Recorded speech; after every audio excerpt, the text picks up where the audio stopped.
नमस्कार साथियों, आप सभी कैसे हैं? उम्मीद करते होंगे मस्त होंगे, जबरदस्त होंगे। साथियों, आशा करते हैं आपकी पढ़ाई भी अच्छी चल रही होगी। तो आज हम पढ़ने वाले हैं कक्षा 12 भौतिक विज्ञान से चैप्टर फर्स्ट का वैद्युत द्विध्रुव के कारण अच्छी स्थिति में विद्युत क्षेत्र की तीव्रता का निगमन पढ़ने वाले हैं। हमारा टॉपिक है वैद्युत द्विध्रुव के कारण अच्छी स्थिति में विद्युत क्षेत्र की तीव्रता। तो सबसे पहले इसको हम डायग्राम के माध्यम से समझ लेंगे। सबसे पहले इसको एक डायग्राम के माध्यम से हम समझाएंगे आप सभी को, ताकि बेसिक सा कंसेप्ट आपको समझ में आ जाए। बाकी फिर हम लोग कर लेंगे। तो देखिए, तो सबसे पहले हम लेते हैं दो आवेश। क्या लेते हैं? दो बिंदु आवेश। कितने लेते हैं? दो बिंदु आवेश लेते हैं। ठीक, एक ले यहां से यहां तक, और इसका जो मध्य बिंदु है वो है हमारा O। क्या है? O। जो इसका मध्य बिंदु O कितना है? O है। अब ये हमारा प्लस क्यू आवेश है और ये हमारा माइनस क्यू आवेश है।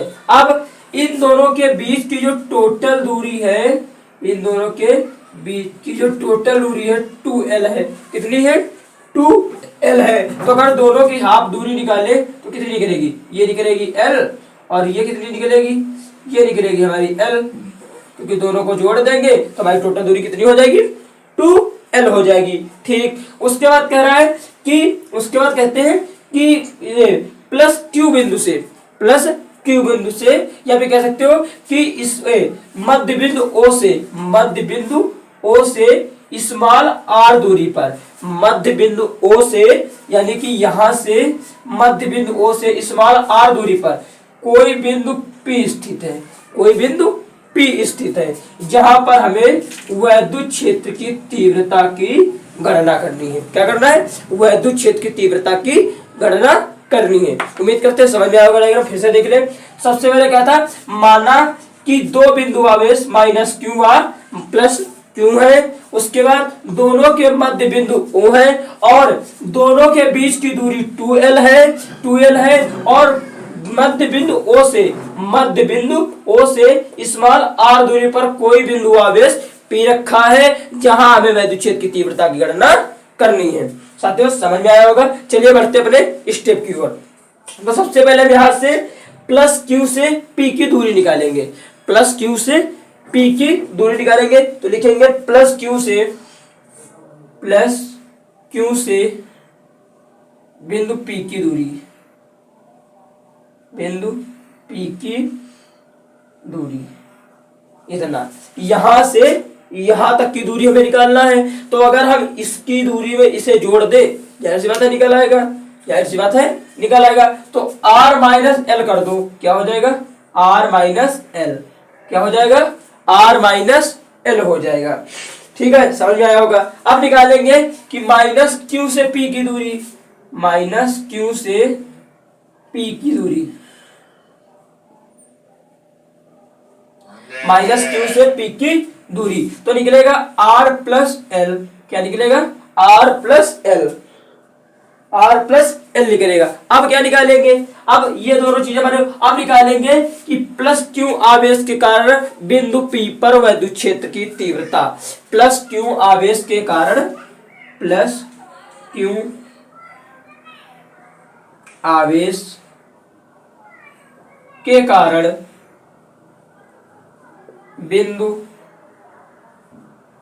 बिंदु P पर वैद्युत क्षेत्र की तीव्रता, वैद्युत क्षेत्र की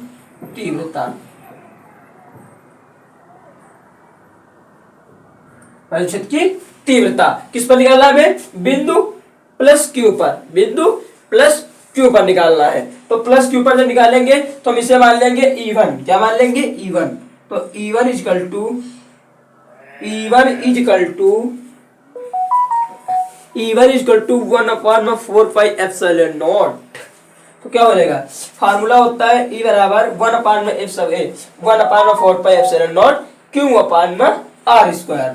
तो रखेंगे 1/4πε0, इधर हो जाएगा Q बटे कितना निकला था? R minus L. तो दूरी हमारी स्क्वायर में होती है, स्क्वायर इतना नोट करो। इसको मान लो समीकरण फर्स्ट, इसको मानो समीकरण फर्स्ट, नोट करो इतना।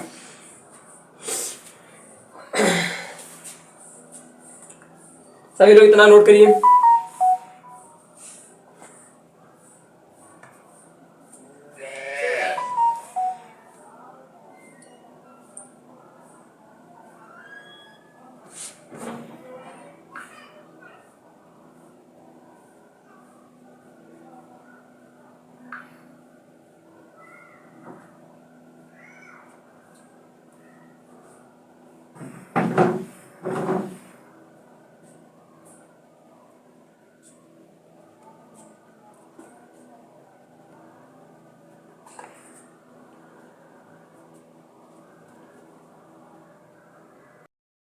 अब निकालेंगे माइनस क्यू आवेश के कारण। हमने प्लस क्यू आवेश के कारण बिंदु पी पर वैद्युत क्षेत्र की तीव्रता को ज्ञात कर लिया। अब हम निकालेंगे माइनस क्यू आवेश से बिंदु पी पर, तो लिखेंगे माइनस क्यू आवेश के कारण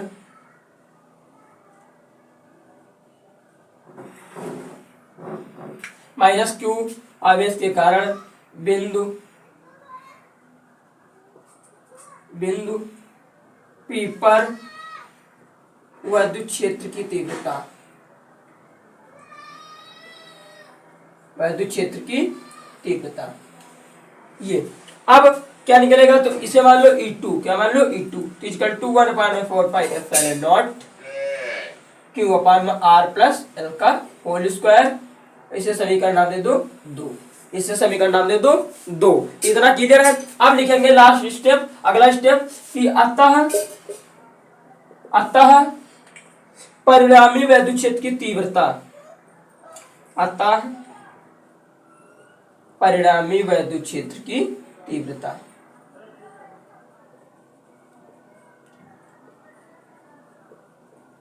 वैद्युत क्षेत्र की तीव्रता ये लिखेंगे। अब उसके आगे अतः परिणामी वैद्युत क्षेत्र की तीव्रता होगी। अब आगे लिखेंगे तो हमारी जो परिणामी वैद्युत क्षेत्र की तीव्रता वो निकलेगी E बराबर E1 plus E1 minus E2, क्या निकलेगा E1 minus E2, E1 minus E2। करो जरा नोट, फिर आगे बढ़ते हैं। इतना नोट करिए, आगे बढ़ते हैं फिर।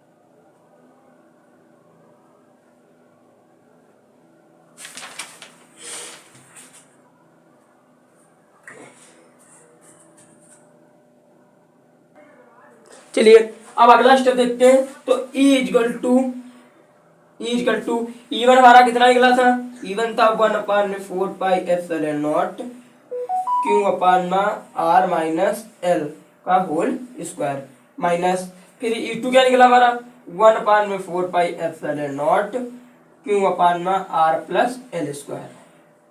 अब देखिए दोनों में कॉमन क्या दिख रहा है, दोनों में कॉमन क्या दिख रहा है, दोनों में कॉमन हमें 1/4πε0 क्यू और दो इसमें 1/4πε0 क्यू कॉमन दिख रहा है, जिसको कॉमन ले लेंगे, इसे कॉमन कर लेंगे। इसे कॉमन करेंगे तो क्या बचेगा, अंदर बचेगा Q/4πε0, अंदर बचेगा हमारा 1/r minus L square minus 1/r plus L square. इतना करिए, इतना करिए।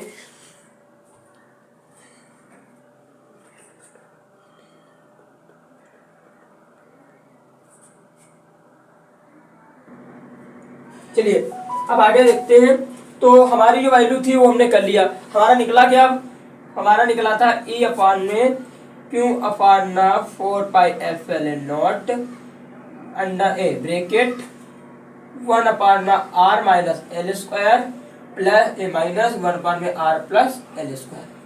अब अगर थोड़ा ध्यान दें तो नीचे का एलसीएम ले सकते हैं हम, तो नीचे एलसीएम लेंगे तो क्या होगा, तो E बराबर Q अपान 4πε0 बड़ा ब्रैकेट, अब नीचे जब लासा लेंगे तो r माइनस एल स्क्वायर एक ब्रैकेट में r plus L square.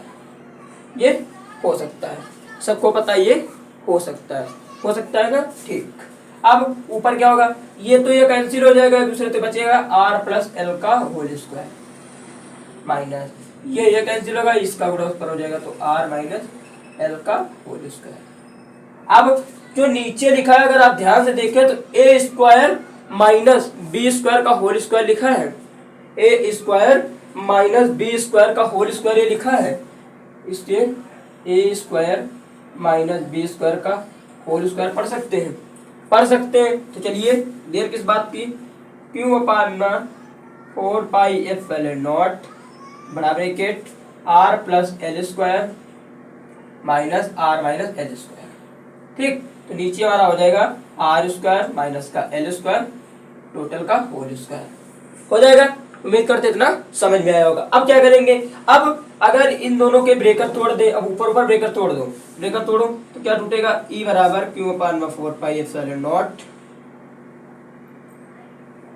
Are plus का, सॉरी इसका पहले प्लस बी का होल स्क्वायर खोलो तो आर स्क्वायर प्लस का एल स्क्वायर प्लस का 2 LR कौन है 2 LR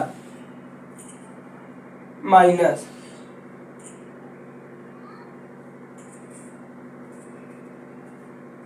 माइनस, ठीक, तो माइनस, अब आर का स्क्वायर खुलेगा आर स्क्वायर प्लस का एल स्क्वायर माइनस का 2RL, ये हो जाएगा। नीचे क्या बचेगा, नीचे बचेगा आर स्क्वायर माइनस का एल स्क्वायर का होल स्क्वायर।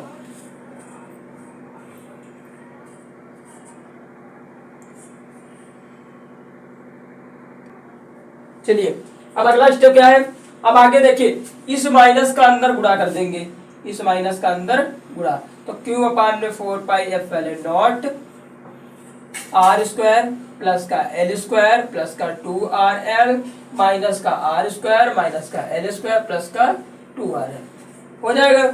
सबको पता है, सबको पता है ये हो सकता है, एक सेकेंड, ये हो सकता है, ठीक। नीचे क्या बचा हमारा आर स्क्वायर माइनस का एल स्क्वायर। अब देखिए ये आर स्क्वायर प्लस का ये माइनस का कैंसिल, ये प्लस का एल स्क्वायर ये माइनस का एल स्क्वायर कैंसिल, बचा क्या प्लस का 2RL प्लस का 2RL, तो टोटल हमारा हो गया 4RL बटे बटे बटे का बचेगा, हाँ बटे, ये गड़बड़ हो जाएगा, पूरा लिखना पड़ेगा पूरा, तो क्यू अपान में 4 पाई एप्सिलॉन नॉट बचेगा 4RL बटे R square minus L square का होल स्क्वायर। करिए इतना, कितना करें,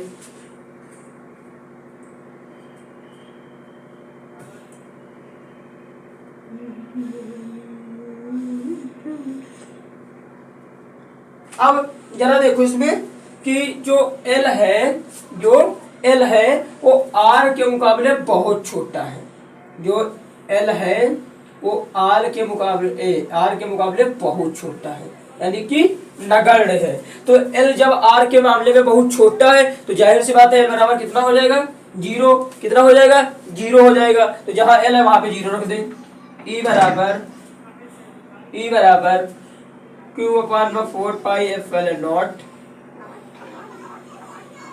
4RL है तो 4R, L की जगह 0, 4R। अब नीचे क्या बचेगा R square minus L square, तो एल की जगह 0 रख देंगे तो बचेगा क्या R की पावर 4। इतना करिए,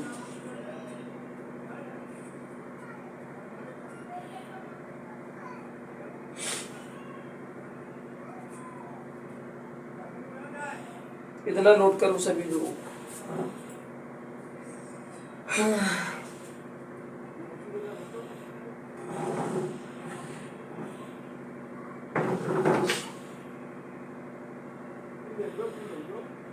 अब देखो अगर यहां से हम 2 कॉमन ले लें, अगर यहां से हम 2 कॉमन ले लें, क्या कॉमन ले लें 2 कॉमन ले लें,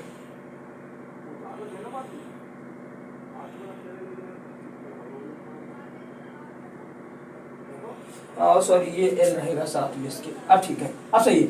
यहां से हम 2 और क्या कॉमन मिल सकता है, 2 कॉमन ले ले, ऐसे ना लिखो, ऐसे लिखो कि 1/4 पाई एप्सिलॉन नॉट 2 कॉमन लेंगे तो क्या बचेगा अंदर, अंदर बचेगा हमारा